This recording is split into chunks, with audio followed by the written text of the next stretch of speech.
3월 31일 주일 매일 성경 묵상 본문 말씀은 마가복음 16장 1절에서 20절입니다. 아리마대 출신 요셉이 예수님의 장례를 담당할 때 마지막 무덤의 목격자로서 막달라 마리아와 요새의 어머니 마리아가 소개되었습니다. 안식일이 지난 이른 아침 두 여인과 살로메가 예수님의 시신에 향품을 바르기 위해 무덤을 찾았습니다.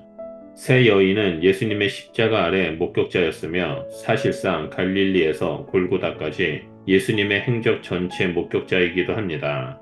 이른 새벽 무덤을 향하던 여인들에게 한 가지 염려가 있었습니다. 이틀 전 요셉이 무덤을 도로 봉한 것을 보았고 향품을 바르기 위해서는 큰 돌문을 열어야 하는데 여인들이 감당할 수 있는 일이 아니었기 때문입니다. 그럼에도 최대한 날이 밝기 전에 일을 마무리해야 했기에 무작정 무덤으로 향합니다. 하지만 그들은 돌문이 벌써 굴려져 열려있는 것을 발견합니다. 당황한 여인들이 무덤 속으로 조심히 발을 옮깁니다. 예수님의 시선은 온데간데 없고 우측에 흰옷 입은 한 청년이 앉아있는 것을 보고 놀라서 까무라칩니다. 마태는 이 청년을 천사로 묘사하고 누가는 찬란한 옷을 입은 두 사람으로 소개합니다. 이 청년의 여인들에게 놀라지 말라라고 안심시키며 예수님의 부활 소식을 전합니다. 그리고 여인들에게 부활을 알지 못하는 제자들과 특별히 베드로에게 예수님이 전에 약속하신 것처럼 갈릴리에서 다시 만날 테니 그곳으로 가라는 메시지를 전해줍니다.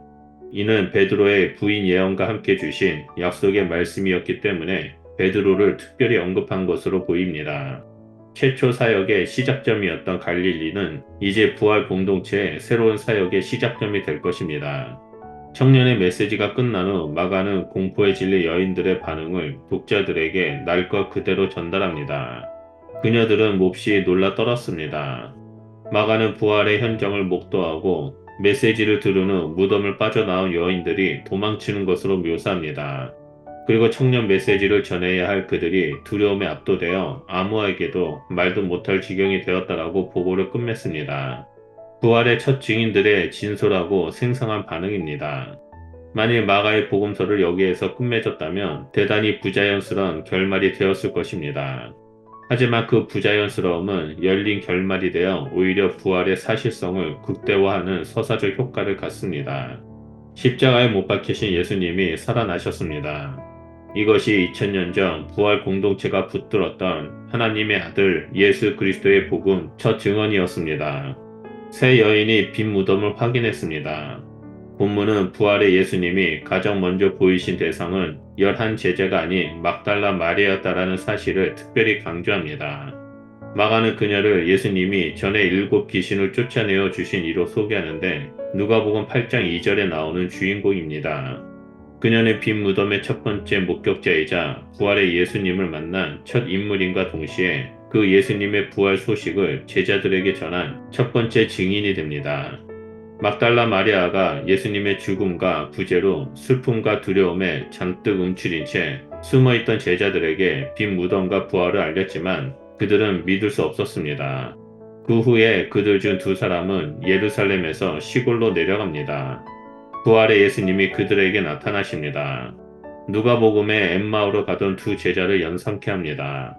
그런데 본문은 예수님이 다른 모양으로 나타나셨다라고 보고합니다. 그러나 이내 예수님인 줄 알아보고 다시 돌아가 남은 제자들에게 알립니다. 하지만 또다시 제자들은 두 증인의 말을 믿지 않습니다.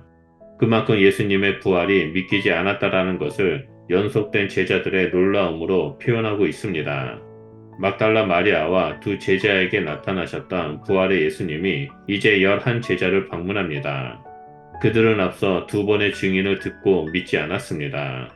그들에게 예수님의 부활은 여전히 현실이 아니었습니다. 예수님은 식사 중에 있던 제자들에게 나타나 믿음 없음과 완악함을 꾸짖으십니다. 이런 예수님의 책망에 제자들의 놀란 반응을 따로 소개하지 않은 채 곧바로 예수님의 지상 명령이 등장합니다. 이 표현은 마태복음을 염두에 두었다면 온 천하 만민에게 가서 제자 삼고 세례를 주며 예수님의 말씀을 가르쳐 지키게 하는 모든 것이 복음에 함축되어 있을 것입니다. 제자들은 세상의 구원과 심판의 메신저로 보냄을 받습니다. 믿고 세례를 받는 자들은 구원을 받고 그렇지 않는 자들은 정죄를 받을 것입니다. 복음을 듣고 믿는 자들은 예수님의 이름으로 귀신을 쫓고 방언을 말할 것입니다. 뱀과 독에 대한 언급은 멜리데 섬의 바울을 떠오르게 합니다. 또 복음서에서 유일하게 등장하는 주 예수라는 표현이 등장합니다. 말씀을 마치신 예수님이 하늘을 승천하사 하나님 우편에 앉으십니다. 부활의 예수님을 믿지 못했던 제자들이 이제 나아가 두루 전파합니다. 임마누엘을 약속하신 주님이 그들과 함께하사 그의 말씀이 참됨을 온 세상에 드러내십니다. 이 사역은 마가복음의 첫 독자인 로마 제국과 지금도 전 세계에 흩어져 복음을 전하는 예수 공동체의 현재 진행형입니다. 부활의 예수님은 지금도 신실한 제자들을 통해 여전히 일하고 계십니다. 예수님은 2000년 전 오늘 부활하셨습니다. 예수님의 부활은 십자가와 함께 우리를 사랑하는 증거이자 능력입니다. 그리고 지금 이 순간에도 신실하심으로 우리와 함께 하십니다. 우리는 이 땅에서 복음, 즉 부활하신 예수님을 전하는 제자로 부르심을 받았습니다. 우리는 이 땅에서 십자가의 부활로 증명된 하나님의 사랑, 복음을 전하는 자가 되어야 합니다. 오늘 하루를 살아갈 때 우리와 함께 하시는 주님과 동행하며 복음을 전하고 감사의 예배를 드리며 믿음의 길을 걸어가시는 주님의 제자가 되시기를 축원드립니다. 기도하겠습니다. 하나님 감사합니다. 십자가에서의 죽음과 부활하심을 통해 하나님의 사랑을 우리에게 부어주셔서 감사드리고 하나님의 능력으로 이 땅에서 예수 그리스도의 제자의 삶을 살아가는 자로 우리를 불러주셔서 감사드립니다. 우리가 이 부르심에 합당한 삶을 살겠습니다. 우리의 삶을 통해 예수 그리스도의 죽으심과 부활하심이 온 세상 가운데 선포되게 하시고 우리 주변에 있는 자들이 주님 앞에 나와 예배하는 일들이 일어날 수 있도록 역사하여 주시옵소서. 우리는 오직 주님만을 의지하며 이 땅에서 증인된 삶을 살아가겠습니다. 우리를 통해 큰 영광 받아 주시옵소서. 우리와 늘 함께 하시고 동행해 주심에 감사드리며 예수 그리스도 이름으로 기도드립니다. 아멘.